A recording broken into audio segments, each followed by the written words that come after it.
and welcome to another day in the beehive. If you don't know what I'm referring to, I'm weird. I say this in every video, but it's been a while since I talked to you all and given you an update on my life in regards to my health and that sort of thing. So now is the time. I finally had 1 second of free time, so I thought I'd sit down and film this for you all. So I'm gonna start switching all of my videos over to YouTube as my platform. So rather than you guys being able to just scroll down through Facebook and see it right there, you're gonna have to actually click the link to watch this on YouTube now. And the only reason I'm doing that is because I've started vlogging a little bit and I just want to put all that content there rather than on Facebook or Instagram or anything like that.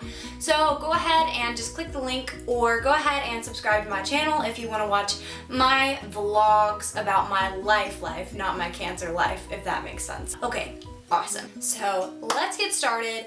So my last update post, and I've made a ton, the last one that I made kind of left everybody a little bit confused as far as the status of my health. So a lot of you know that I went back to my endocrinologist to have some tests ran because my cancer had metastasized. It had spread to other areas than just the thyroid. The problem was we were seeing it in my blood work, but we weren't seeing it on scans. So the treatment that I was doing, the radioactive iodine, was not responding. My cancer was not responding to that. So basically my doctor said we're gonna have to look at other options to treat this cancer because it's spread, we can't find it, the iodine is not uptaking in the cancer cells, so we can't see it. So the plan was for me to come back in a couple of months and they were gonna run PET scans, CAT scans, and MRIs. So I had all of that done a couple of weeks ago and I got my results back from that, which I briefly shared with you all. All of my results kind of showed the same thing, that it's still showing up in my blood, but we can't find it on any kind of scans. So I had the CT scan, I had a total body scan, and I think I had an MRI, and that was a long day. I went to UK Healthcare and it started off my day and I had to have a scan in a mobile unit. And if you don't know what that is, it is literally a van. So they put the scanning machine, so the CT machine or whatever, inside of a van. I don't know why. I don't know if they were overbooked on scans that day and I got the van. But I had a scan in a van, so that's super weird. Anyways, I had that scan. The next scan I had to go do was a scan that ran iodine through my body to see things light up. And that was really painful. And they told me it was not going to be painful. They said, this is going to be a 5-minute scan. It's going to be over and then you're done. And I was like, yes, awesome, amazing. That hurt so bad. They were like, hey, your body is about to feel super, super, super hot. And I was like, okay.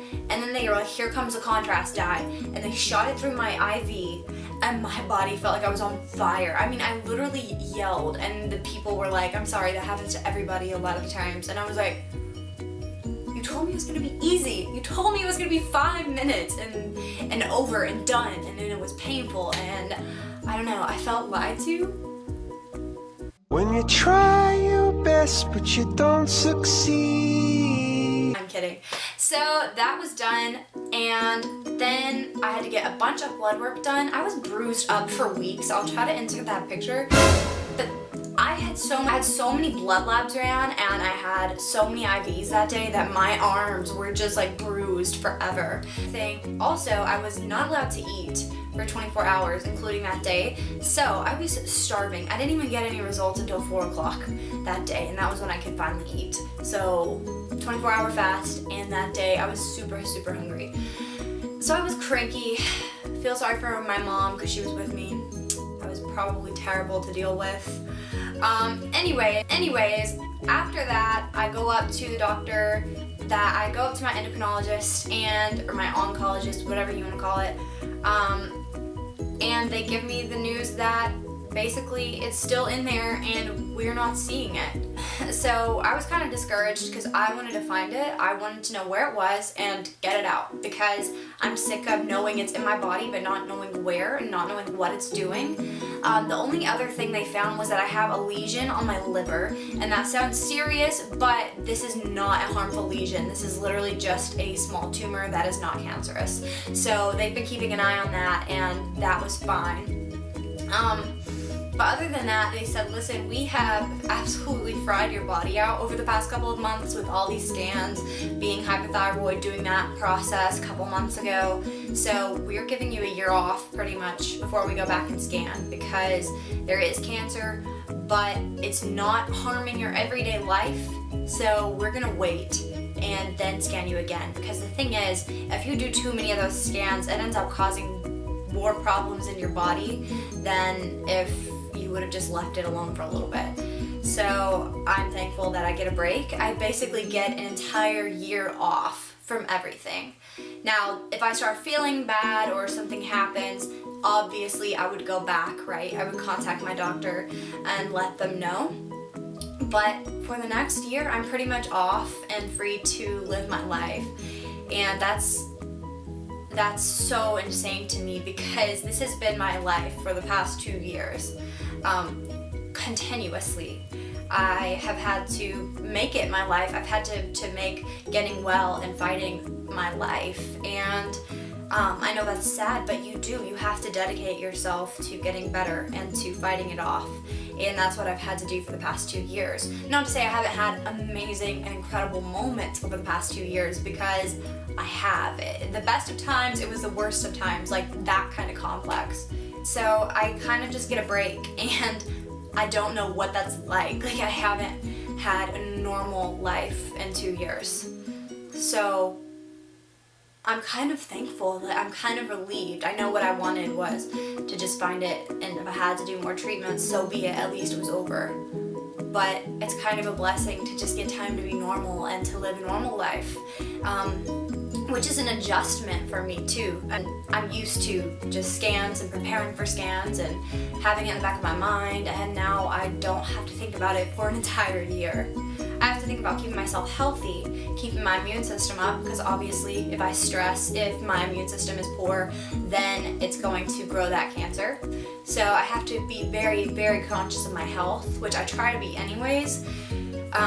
But other than that, I don't have to worry about scanning or doing the hypothyroid diet or any of that again for an entire year. And that's insane. I know for my family it was kind of a relief, even though we're still kind of in that limbo of is this good or is this bad? Like, I get time to live my life, but there's still cancer in my body, and we don't know where at all. And so that's one of those things where you just have to give that over to God, because the truth is, whether it's somewhere dangerous or whether it's not dangerous at all, the fact of the matter is, we're not even promised tomorrow, so I can't sit around and worry about it all the time. There's life to live today, and that's what I'm focusing on every single day, getting up and living my best life, and just doing what God has called me to do that day, which is an important aspect of my life that I don't practice enough. I get caught up in thinking about 10 years down the road or 5 years down the road, or thinking, where is this cancer? What, how can I combat it? Or are we gonna find it? Are we not gonna find this cancer? Instead, I'm not paying attention to what I could be doing every single day, how I can be helping others every day, how I can be happy every single day, how I can be doing God's will every single day. I don't do that. I don't do that day-to-day pattern, and that's gonna be my focus from here on out, because you're not promised tomorrow, and I can personally attest to the fact that I worried. I did nothing but worry a lot of the times, and I did give it over to God in some ways, but I held on to a lot of it. And there's no point in that, because you just don't know, and there's no point in worrying if you don't know, and you're not gonna know. So the good news is I'm gonna wake up every single day and live my life to the fullest, regardless of where it is. So is this a good thing? Is this a bad thing? Is this a good update video? Is this a bad update video? I don't know. you can choose to look at any side. You can choose to look at the positive or the negative side of any situation. Not just this one that kind of sits on the borderline anyways. So, is it a good thing or a bad thing? I don't know, but I'm gonna look at the positive side of it.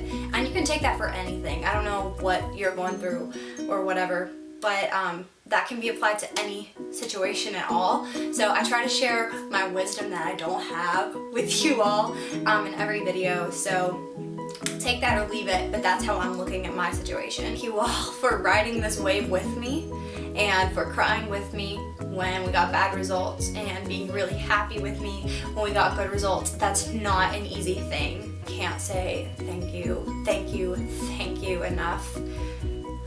I say that in every video, but I think it was Laura Jones. Shout out to Laura Jones if you're watching this video. That says, I want to be obnoxiously thankful, or I want to be obnoxiously grateful. That's me right now. I want to be obnoxiously grateful and thankful for you all, because I could not have fought this alone. I couldn't have fought it without your prayers, without your encouragement, without sending me funny texts to get me through a bad day. I mean, literally. You all, I can't say thank you enough for fighting this with me. You all are awesome and I love you all so much. I'm gonna try to not make this video like 100 hours long because not only does it take a long time for you all to watch it, it takes me like 5 hours to edit a video, so I'm gonna try to keep it short. I've been trying my hand at vlogging, like daily vlogging about my crazy life. And I'm new to it, I'm not very good at it, but I will insert some clips at the end of this video and I will be posting life vlogs, non-cancerous life vlogs.